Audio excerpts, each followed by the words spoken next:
And just when we thought things could not get sillier in Formula One in 2026, from before the race to the actual podium, we were served up with... I cannot even describe what we were served up with, Sam. Please, give us your views. Well, where do we start? It was such an action-packed weekend. We had two races, obviously. We had the sprint race, and we had the main race as well. You could talk about both for hours, but what great racing! It was just the battles that were happening. These cars seemed to be able to follow close behind. So we're getting that close racing. We're getting the flip-flops between, using up all your energy to pass, and then they're saving their energy and the battery, and then they're passing in the next big braking area. So we're getting a lot of passing, but wow, what action that we seem to be seeing this year, Ben. Do you think that the naysayers now have started to be basically quietened down with the fact that it's artificial racing, it's Mario Kart, all that kind of stuff? Are we heading towards that now? Do you think with the type of the caliber of racing that we're now seeing, not only between say Ferrari and Mercedes, but Ferrari and Ferrari? Yeah, the racing between the two Ferraris was definitely great. I mean, it's good to see Charles and Lewis battling it out, hard but fair. But it's a hard thing to know because, is the whole, I'm going to save my battery, they're going to pass me, so I'm going to save my battery for the next braking corner. Is that going to start to get too predictable in a few races' time? It's all new and flashy now, but if that's going to be it's obviously it's great to see they're still passing rather than what we've had in the past. But it's going to be interesting to see if that's going to start to become a strategy, and we'll see where it goes from here. Well, considering obviously not every circuit is the same, we don't race at the same circuit twice, then I think it's going to be interesting how quickly teams will adapt the deployment of energy and obviously then the recharge for circuits through practice sessions. Obviously on sprint weekends, they're going to have bugger all time to get that sorted. So I think that particularly for the first half of the season, I think we're still in for a cracker, if not through the entire season. I kind of like the sprint race format, how there's less time to get ready. I like that. I like having to work it out on the fly a bit more. It makes it a bit more interesting rather than the teams really getting to grips with it before qualifying, before the race. It just makes it a little bit more exciting. Just on the sprint race, it was amazing to see. The Ferraris seem to look really fast, but the tyre wear seemed to go pretty quickly. So whether that's something that they don't seem to have the race pace that Mercedes do. They definitely got pace, but in a race, and particularly in the main race as well, when it became a longer run, the Ferraris they couldn't quite keep up with the Mercs. Yeah, absolutely. Now, can we cover off on something just quickly? Then we can move on from it very quickly to actually talk about the great racing that happened. I'm gonna admit or own up to the fact that I think I put a jinx on McLaren again for the Chinese Grand Prix, because not only did we have not just one McLaren not start, but two McLarens not start at all. I am frustrated. I'm frustrated as a McLaren fan. Well, not a McLaren fan. I am a Piastri fan. I am frustrated. We talked about the Australian curse in the Australian Grand Prix. Isn't Piastri, I think, part Chinese heritage as well? Yes. So I think he's got a Chinese curse going as well. Oh, look.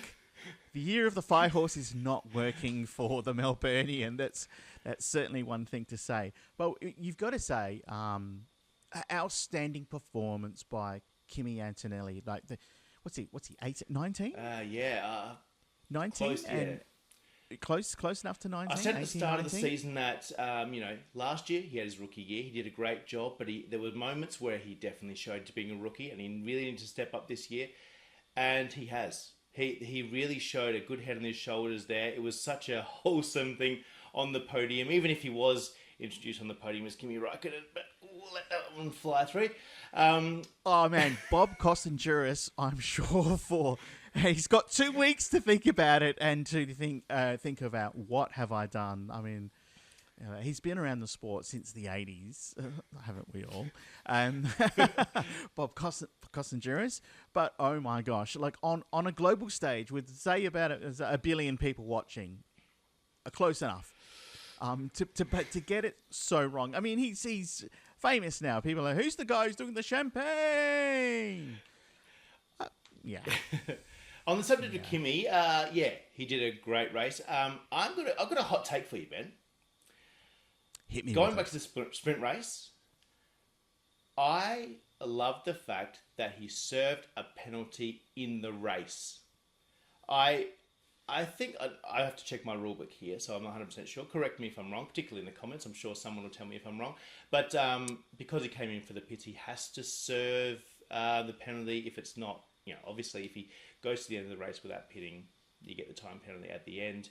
Yes. But if you want to service your car, you have to take the penalty. But gone are the days where the jeopardy of coming in the pits, serving that, dropping back behind the car and having to repass them are gone. And I saw that happen in the sprint race with Kimi, and it was refreshing to see. I was like, yes, I've seen it on track. Not just, I've got a penalty, I'm going to build a gap, and then just whatever happens at the end of the race, get it tacked on at the end.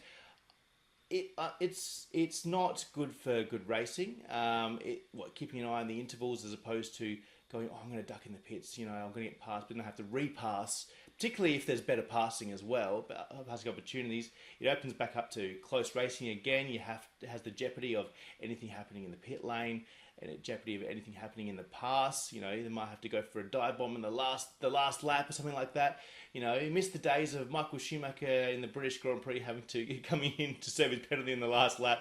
Things like that. Like, clever though. It was something that I saw happen. I was like, I've missed this. This should not be an easy option just to take a penalty at the end of the race.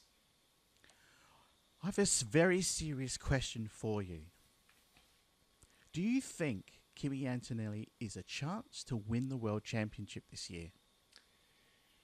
I would say not yet. George, I think, has still got the edge on him. But he's... I think Toto's behind him. I think Toto's his little protege. I'm sure he would love it. But, I think Russell is still the head of the team. I don't know if they specified a 1 or 2 driver, but George is the experienced one. I think, he's young. He's experienced in green, in high emotional situations. You saw him almost go off very late in the race at the hairpin, whether that was... tyre wear, whether that was nerves or, but if he keeps his head on his shoulders, I mean, he could give it a crack for sure. And then you haven't got the Ferraris too far behind them as well with experienced heads as well. So it certainly seems like it's a 2-horse race. No pun intended with a prancing horse. But it certainly seems like a 2-horse race. So we'll see. The positions flipped around after than what Australia was. So, we'll see, if they flip-flop and who's going to come out on top at the end of the season. I'd like to have a Will Buxton moment right here and say, Kimi Antonelli could win the Drivers' World Championship in 2026. I just think it's possible. I've got it. Level head. Yes, I've got a tip for you. He almost... The person with the most points at the end of the season will win the championship. That's what I'm going to say right now. Boom, boom. Say it here right now. Quote me on it later. Just putting it out there. Thank you, David Croft, for that. I actually want to talk about now Alpine. I'm quite surprised, I have to say, Alpine compared to last year. It's almost like they always had a good chassis. They just needed a good engine. And now they've got it. And both Alpines scored points. Yeah, how long's it been since that's happened? It's been a while. That middle pack is an interesting pack, isn't it? It could go a few ways. You got Haas in there. There's a few of the lower teams. There was definitely a tight mid pack last season, and not too many stragglers at the bottom. This year we've got a few stragglers, but that middle pack is an interesting one to keep watching. Yeah, absolutely. And Really interesting as well. Williams somehow, not somehow, but Williams got themselves into the points, so they've got things going, which is good. Disappointment, obviously, for Max Verstappen having an engine issue and having to retire from the race. Really interesting. I feel like this, obviously, it's only race 2, but this was the first real indication that we've got as far as the woes of Aston Martin with the vibrations, and seeing onboard video of both drivers on the both straights, having to take their hands off the wheels and basically flex their fingers and get some feeling back into it. Surely that's got to be a workplace hazard at some point. Oh, it's very unsafe, very unsafe. They really have to do something about that. They can't let them race. It could cause a massive accident at some point if it's a point where their bodies can't handle it, where it could involve other cars. It's a very serious situation. Red Bull, yeah, their woes are concerning for them. Here's a question for you, Ben. Engine issues. Battery issues, electrical issues, are they one and the same thing, or are they different things? A lot of people went out with electrical issues. The McLarens had electrical issues. I think, I'm not sure if it was the ECU, but does the ECU these days equate to the engine, or is it different? Oh, I think it's across all systems. The ECU is obviously. It's intertwined. It's all intertwined. It is all intertwined. And that is why. Yeah. That's why I'm asking. And that's why it's. Yeah. I think it's all intertwined. So an electrical issue. So if you're referring to the McLarens, it was a different electrical issue on each car. So it wasn't like it was the one issue that caused them to not start.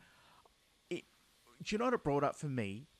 Is the fact that Formula One, or maybe the FIA, are starting to reward those manufacturers who manufacture their own engine, because I know that they had obviously a not so great showing this round, but in Australia, someone like Audi actually, came out of the box and did okay. Ferrari have obviously developed their own engines and used their own engines, and therefore, they've got first dibs at the technology, and they say that the other teams is probably around 2 weeks behind in the upgrades that they get. So they're benefiting from that. So's Mercedes. I feel like McLaren has enough pedigree across a number of motorsports to start to seriously look at developing their own power unit, because I think then they can get ahead of the game. I mean, the Mercedes has done wonders for us. It's brought them obviously two Constructors' World Championships and a Drivers' Championship last year for Lando Norris. But I think I feel like it's time, because I feel like they and all the other teams that they supply are basically being left out to dry a little bit by the fact that they are not able to get ahead of the game engine-wise. I mean, customer cars and works teams aren't a new thing. It's been the case for a long time, sometimes the engineers get a hold of the customer engines and do great things with them. Sometimes they don't, but I've always wondered, how does the works team feel when they're beaten by the customer cars? It's interesting to see where that goes. Yeah, and we would love to hear from you and what you thought of the Chinese Grand Prix and everything that we have talked about. So, subscribe, leave us a comment, click that little bell for notifications so that we can keep bringing this content to you. So whether your name is Kimi Antonelli or Kimi Räikkönen, we hope you'll join us again as we share our views on the greatest stage of motorsport, Formula One, the true theatre of speed.